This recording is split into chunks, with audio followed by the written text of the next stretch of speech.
Everyone, welcome back to my channel. Bigg Boss में चल रहा है हाई वोल्टेज ड्रामा। काफी कुछ देखने को मिल रहा है, जहां जब से नौरान घर में होकर गई हैं फैमिली वीक के बाद विवेन जो है वो काफी ज्यादा उखड़े उखड़े लग रहे हैं और इस चीज से ईशा को काफी ज्यादा दिक्कत होती हुई दिख रही है, क्योंकि अविनाश जो है उसको बहुत ज्यादा फर्क नहीं पड़ रहा है इन चीजों से, लेकिन ईशा बार बार इस मुद्दे को उठा रही है कि विवेन से बात करो, विवेन अपने ग्रुप में है और बात करनी चाहिए हमें। विवेन नाराज दिख रहा है, विवेन बदल गया है और बहुत सारी चीजें। और ये सच भी है कि जब से नौरान आकर गई है और उन्होंने खुलासा किया है कि किस तरीके से विवेन के साथ अविनाश ने धोखा किया है दोस्त दोस्त बोल के, और किस तरीके से विवेन उसको छोटा भाई समझता था और अविनाश ने उसके पीठ में खंजर जैसा भोंकने की कोशिश की है। खैर ये चीज हम नहीं मान रहे, क्योंकि विवेन भी कोई दूध पीता बच्चा नहीं है, उसे भी समझना चाहिए, क्योंकि बहुत सारी चीजें ऐसे बीच बीच में हुई है, अविनाश ने की है, कि वहां पर विवेन को समझ जाना चाहिए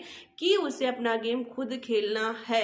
और कहीं ना कहीं अविनाश ने अपना गेम खेलने की कोशिश की है, लेकिन अब जब से नौरान ने ये चीजें क्लियर कर दी हैं, तब से विवेन ने पूरी तरीके से ईशा से और अविनाश से दूरी बना ली है। और ये चीज अविनाश को नहीं लेकिन ईशा को बहुत ज्यादा खल रही है, और इसकी भी एक वजह है। वजह ये है कि ईशा को अब डर सता रहा है, क्योंकि इन्हीं 3 लोगों का ग्रुप था जो मतलब थोड़ा सा ये कह सकते हैं कि सेफ महसूस कर सकते थे कि कोई भी जैसे टास्क होता है या घर वालों की वोटिंग की बात आती है, तो ये 3 जो थे वो कम से कम मजबूत थे कि ये तीनों एक दूसरे के खिलाफ नहीं जाएंगे। और अब ये बॉन्ड भी ब्रेक हो रहा है, जहां विवेन अलग हो रहा है, तो ईशा को ये चीजें इसलिए काफी ज्यादा खल रही है। क्योंकि ईशा की मम्मी जब आई थी तो उन्होंने बताया था कि विवेन बहुत अच्छा है और विवेन बहुत अच्छा है और तुम लोग को सपोर्ट भी कर रहा है, उसके मन में कोई छल नहीं है।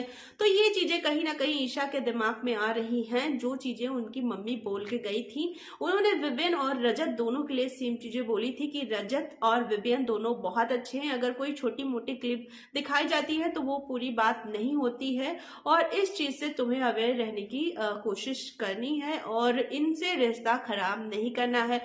तो कहीं ना कहीं ये चीजें ईशा के माइंड में है और उन्हें खल रही है। काफी ज्यादा विवेन का दूर होना उन्हें दुख पहुंचा रहा है। वेल, आपका क्या कुछ है कहना कि विवेन जिस तरीके से अविनाश और ईशा से दूरी बना रहा है वो सही है या गलत है? कमेंट बॉक्स में जरूर लिखिएगा। मिलते हैं नेक्स्ट वीडियो में नई इन्फॉर्मेशन के साथ, तब तक के लिए बाय।